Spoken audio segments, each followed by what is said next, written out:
Guys, one of the aspects that made Tolkien's Legendarium so great was his imagination, all the worlds he created, all the characters he created. And I like to know how imagination has been central in your work to shape your characters and immerse yourself in the story. Great question.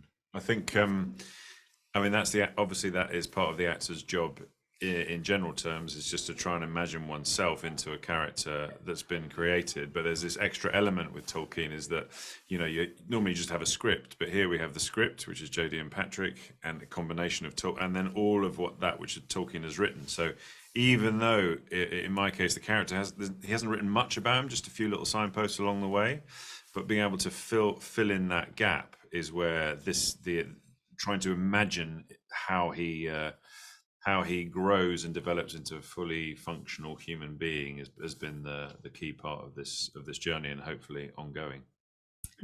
I was actually shocked by how little I had to use my imagination on this job, just because 90% of it was practical. The sets were practical.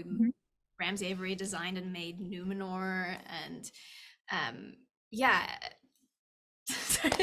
No, it's you didn't have to wait. I mean, you assume, you know, you see the BTS footage from like The Hobbit and stuff, and you know, there's tennis balls and green screens, and none of that was really the case here.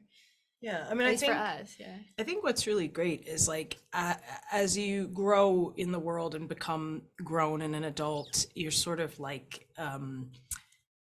dissuaded from using your imagination. You know, we are lucky in that as actors, as artists, like we get to have a sense of play, and I think it's something that, like, you know, the reality of the world sort of stamps that out of you, and it's nice to be a grown-up but get to have a sense of play and imagination and sort of almost like revisit your childlike sense of wonder. That's like a beautiful thing if you're lucky enough to get to do that. The Lord of the Rings was released in 2001, a really dark time for humanity, and the Rings of Power is going to be released in another difficult time. And both of them talk about the research of light.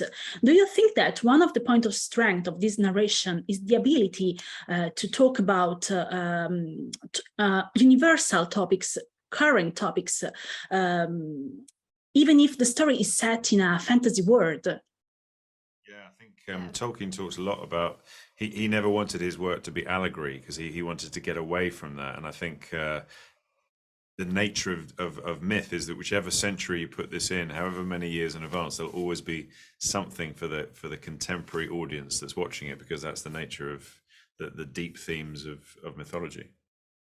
Yeah, also the Numenorians, I think, are the closest to, I would say, modern day humans. Mm-hmm. No, would you disagree? Yeah, no, I think that's right. So I think there's a group of people in this show that I think are even more relatable maybe than. I had the chance to see the first 2 episodes, and I was so impressed by the visual epicity of it. Do you think that the Rings of Power is going to cancel the division between cinema and TV, assuming that there is still a difference between them?